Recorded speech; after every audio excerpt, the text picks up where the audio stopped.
खुलुमबाय दिनै 18 जानुवारि 2024 बिस्तिबार उत्तर प्रदेशनि गाजियाबादाव गंसे मलनि खामानि सोलिबाय थानाय समाव मलनि साइडनि वाला हरखाब बायनानै गोलैसिननायाव सासे लेबारा थैदों आरो गुबुन 7 लेबारा गोब्राब जोखोम जादों।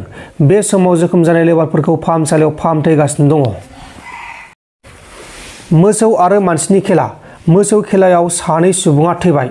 तामिलनाडु रायजोनि शिवगंगायाव मोसौ बलदनि फेस्टिभेल जानाय समाव 2 सुबुङा मोसौ बलदजों गाग्लोबजानानै थैदों आरो बे हाबाफारियाव गासै 186 मोसौ बलदफोरा बाहागो लादोंमोन।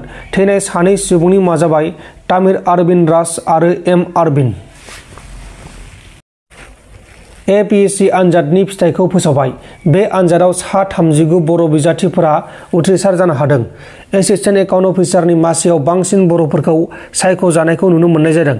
लोगोसे सुपार 50 मिशननि गेजेरजों 7 बिजाथिफोरा उथ्रिसारनो हादों आरो बेखौ लानानै UPLनिफ्राय राजु नार्जारिया जोबोद गोजोननाय आरो साबायखर जासिहरनाय जादों। दिनैहाय बिराद खुसि जोङो बिराद खुसि थारमाने जोंनि सरकारा जे मिजिंखौ लानानै बड'फा सुपार 50 मिशनखौ खालामदोंमोन जों बड'फा उपेन्द्र नाथ ब्रह्मनि मुङै दोनदों बेनिखायनो जोबोद थुलुंगानायनि बियो मोनसे फुंखा। दिनैहाय जोंनिफ्राय खुसिसिन रावबो गैया।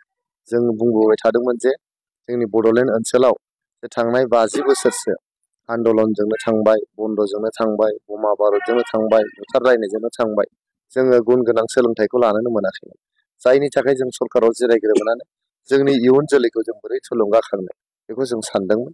साननानै बड'फानि मुङैनो बड'फा सुपार 50 मिशनखौ खालामदों आरो दिनै जोङो गासै 34 नैबे APSCनि थाखाय बड'फा सुपार 50 मिशनाव जों मोननो हादोंमोन सिलेक्सन खालामनानै। बेनिफ्राय 28 जोंना प्रिलिमाव पास जादोंमोन। प्रिलिमाव पास जानानै मेनाव गासै 16 पास जादोंमोन। 28निफ्राय 16 पास जादोंमोन मेनाव। दा 16 7 जोंनि बिजाथिफ्रा दिनै जे APSC माने पार्सनेल इन्टारभिउखौ पास जानानै बिथांमोना ACS जे माने APSCखौ पास जानाय माखासे ACS माखासे APS आरो माखासे BDO बेबायदि जानो हाबाय आरो जोंनि बिटिआर ओनसोलनिफ्रायनो माने अनुपम दास होननाय सासे फरायसाया 4थि रेंकआव बिथाङा पास जानो हादों। बियो जोबोद मोनसे थुलुंगानायनि जोंहा माने बाथ्रा।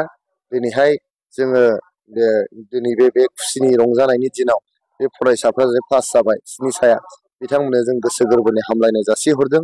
जाहाथे बिथांमोना साकरियाव जइन जानानै रायजो राजाखौ सेवा खालामो, जाहाथे बिथाङा सैथोजों खामानि मावलाङो, अरायबो गरिब दुखिया न'खरफोरखौ हेफाजाब होलांनो नाजायो, जेब्लायबो साकरियाव माने सैथोनि सायाव सोनारनानै रावखौबो जाख्ल'आ जासेनो थगाया जासेनो बिथांमोना साकरिखौ मावलाङो आरो जोंनि बड'लेण्डनि रायजोफोरखौ आरो आसामनि रायजो राजाफोरखौ बिथांमोना माने सेवा खालामलाङो बेखौनो आंहा खावलायनाय थाबाय। आरो जायफोर बिथांमोना दिनै मैया डिक्लेयार होनाय जे APSCनि परिखा रिजाल्ट बे परिखा रिजाल्टआव पास जानो हायाखै बिथांमोनाबो गोसो बायनो नाङा। फैगोन बोसोराव आरो बिथांमोना बे APSCनि परिखाखौ होफिननो हागोन। बिथांमोना जोंनि सरकारनि मदद नांगौबा जोंनि बड'फा सुपार 50 मिशननि मदद नांगौबा बिथांमोना मददखौ होलांबाय थागोन जों। गथिखे बिथांमोना गोसो बायनो नाङा।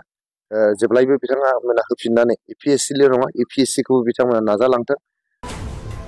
नोंथांमोन दिननि खौरांफोरा बेखिनिल'मोन। बेखिनिसिम नायनायनि थाखाय नोंथांमोननिसिम रोजा रोजा साबायखर। गोजोन्थों। एसेनोसै। जय बर' हारिनि।